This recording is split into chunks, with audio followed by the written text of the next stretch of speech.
Imagine being at that table and looking at the other 11 guys. Which one is it? Is it me? And you're wondering if it's you. You don't want it to be. You don't want to betray God, right?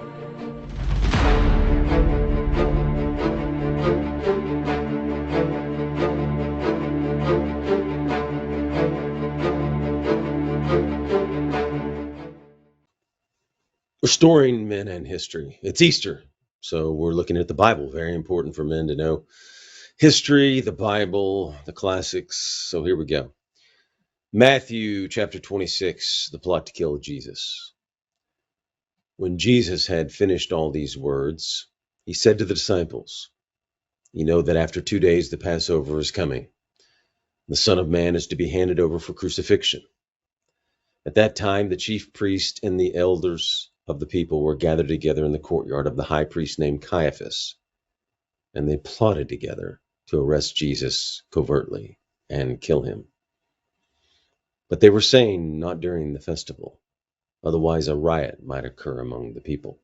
So Jesus is warning his disciples. Who are the disciples?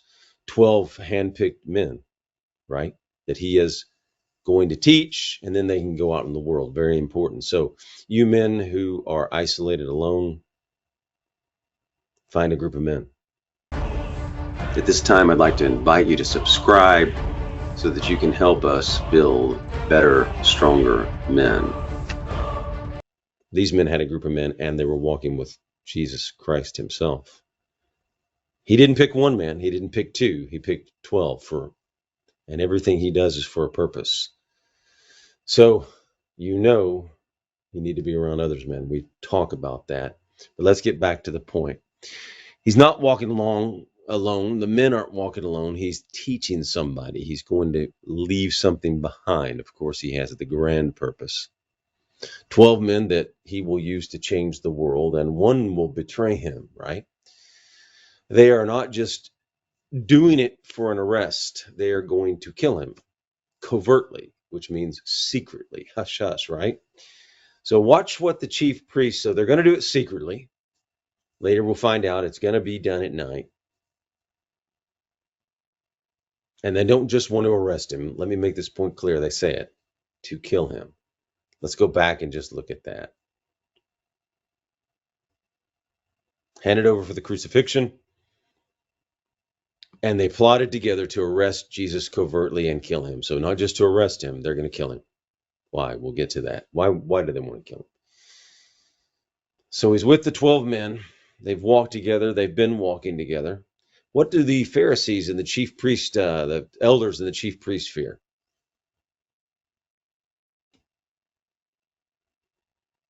Watch what they say, not during the festival. Why? Why do they say not during the festival? Otherwise a riot might occur among the people. So they fear what? God or man? They fear the people, the men, the mob, right? More than God.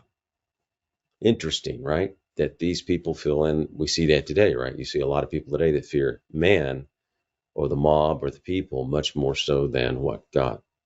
We see that every day, right? And interesting, the chief Pharisees the chief priest and the Pharisees and the elders, who they want to make sure they retain their power, right? They want to make sure they retain their power, so they got to get rid of Jesus, right? Because he's a threat to their power. So let's go on. Now, when Jesus was in Bethany at the home of Simon the leper, a woman came to him with an alabaster vial of very expensive perfume, and she poured it on his head as he was reclining at the table. But the disciples were indignant when they saw this and said, "Why this waste? For this perfume could have been sold for a high price and money given to the poor." But Jesus, aware of this, said to them, "Why are you bothering the woman? For she has done a good deed for me. For you always have the poor with you, but you do not always have me. For when she poured this perfume on my body, she did it to prepare me for burial. Truly I say to you, wherever this gospel is preached in the whole world, what this woman has done will also be told in memory of her." So let's go back. Poured it on his head, right? Anointing the king, right? Matthew Henry in his commentary states, one, as an act of faith in our Lord Jesus the Christ, the Messiah, the anointed. It's to signify that She believed in him as God's anointed, whom he had set king. She anointed him and made him her king. They shall anoint themselves one head. They shall appoint themselves one head. Hosea 1:11. This is the kissing the Son. Why the waist? They talk about the waist. You've got some disciples there jealous. But there's nothing wasted. That's for Jesus, right? In the Bible, no time, no amount of money, nothing you do will be wasted. So there actually is no waste. And then he scolds him, why are you bothering the woman? For she has done a good deed for me. For you always have the poor with you, but you do not always have me. She's done something good. So what does he say? Waste? The disciples attack her, but he what? Rewards her. Truly I say to you, wherever this gospel is preached in the whole world, what this woman has done will also be told in memory of her. So he's rewarding her, right? And it happened. One act of kindness remembered forever. She does one act of kindness for Jesus. It's remembered forever. Happens.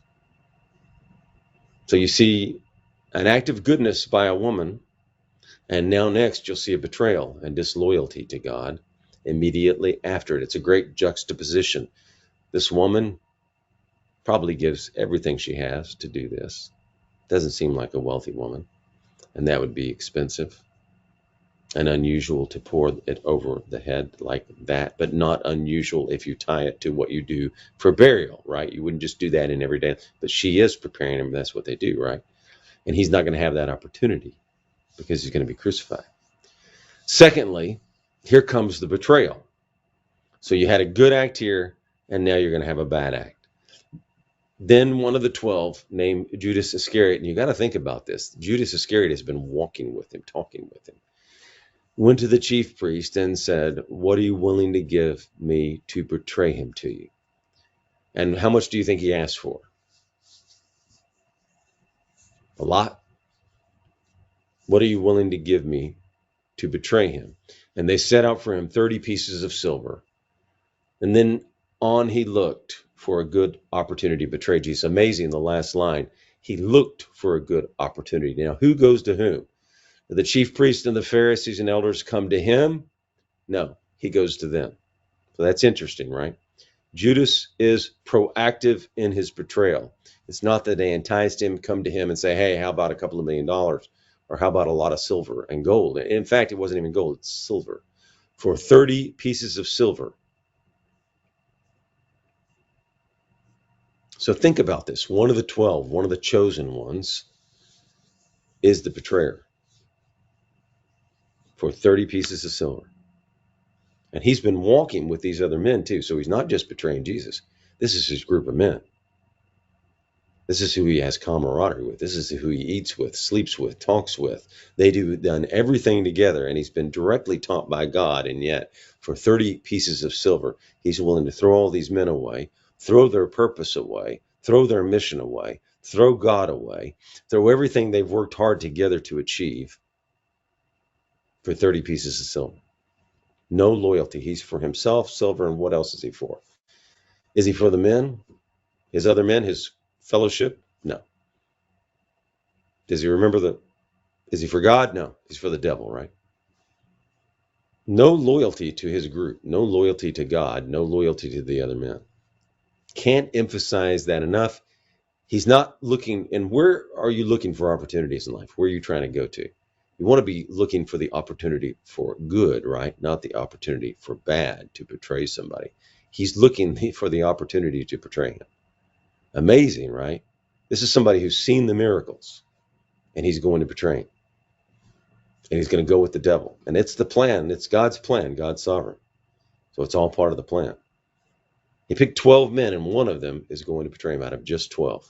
I think that's rather remarkable and a point of focus. You could ask questions of Jesus. He got to ask him anything he wanted. Think about that. Think about the access he had and the opportunity to see all those miracles. And then he betrays Jesus the King. So another point is here, you can't ever be overconfident, right? You've got to be vigilant. What's the line? Be sober and vigilant. The devil walks around seeking whom he may devour. I'm paraphrasing. devour. So you can look that up. But the point is, you got to be careful, because Judas, as a part of the plan, fell. Now, on the first day of the unleavened bread, the disciples came to Jesus and asked, "Where do you want us to prepare for you to eat the Passover?" And he said, "Go into the city to a certain man and say to him, 'The teacher says, my time is near. I am keeping the Passover at your house with my disciples.'" The disciples did as Jesus had directed them, and they prepared the Passover. Now watch what happens in these lines. First of all, you've got another juxtaposition, right? Judas is going to betray him, but these disciples, as of now, right now, this minute, are following him, and they're obedient, and they're preparing the Passover.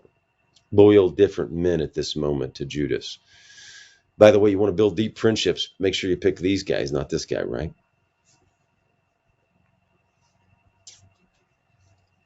And we talk a lot about building friendships. Now, they are being persecuted by the chief priest, but no one says, "Hey, we got to get out of here. We can't have the Passover. We got to retreat, separate, get alone, so they won't find us together."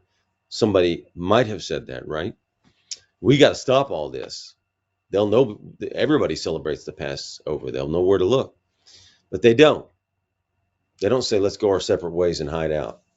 They're going to have the Passover. Jesus is going to have the Passover.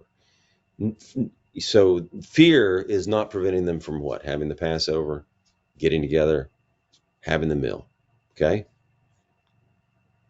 Now, powerful men are after them, but they still don't cancel the Passover because of fear of the Pharisees and the chief priest.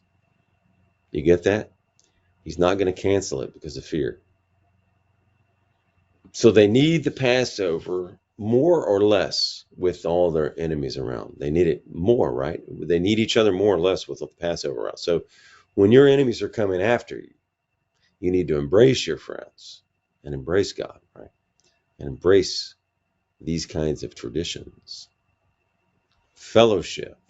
You may think it's time to isolate and move on, but it's not. It's time to go on. Many times the enemy wants to get you off purpose, right? That would get you off purpose, separating you from your group, separating you from God. When would they do that?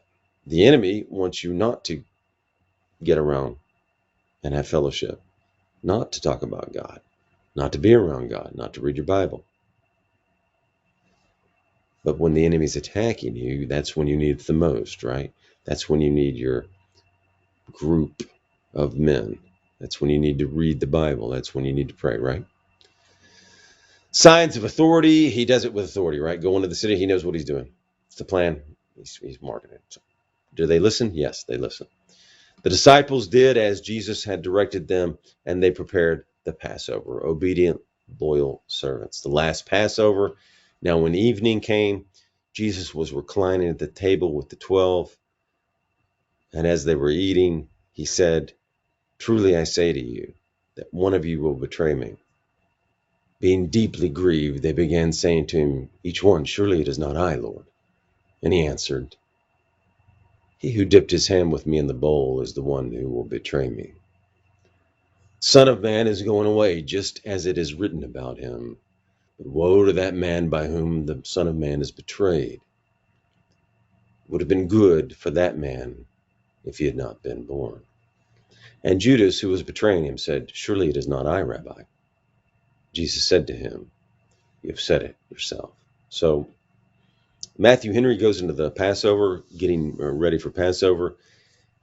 They got the lamb killed in the court of the temple, got it roasted, the bitter herbs provided, bread and wine, the cloth laid, and everything set in readiness for such a sacred, solemn feast. He goes on, by the law, they were to take a lamb for a household, Exodus 12:3-4, which were to be not less than 10, nor more than 20.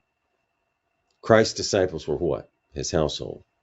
He goes on to say, and Matthew Henry makes this point, they whom God has charged with families must have their houses with them in serving the Lord. So whose job is it? Men, right?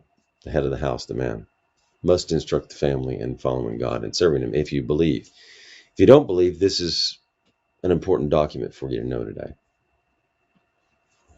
Henry goes on to say, usually in the Passover, they talk about the deliverance out of Egypt, but what are they talking about here? Notice what they're talking about, betrayal now. So instead of talking about deliverance out of Egypt at this Passover, they're all concerned about the betrayal. They don't want it to be them, right? You don't want to be the guy who betrays Jesus. So they're all grieved. And they say, is it, they wonder, is it them? So they're wondering, is it, which one it is? Imagine being at that table and looking at the other 11 guys. Which one is it? Is it me? And you're wondering if it's you. You don't want it to be you. You don't want to betray God, right? And Henry goes on to say it would be a reproach to the fraternity. This is a great point. We do men's groups, so I like this point.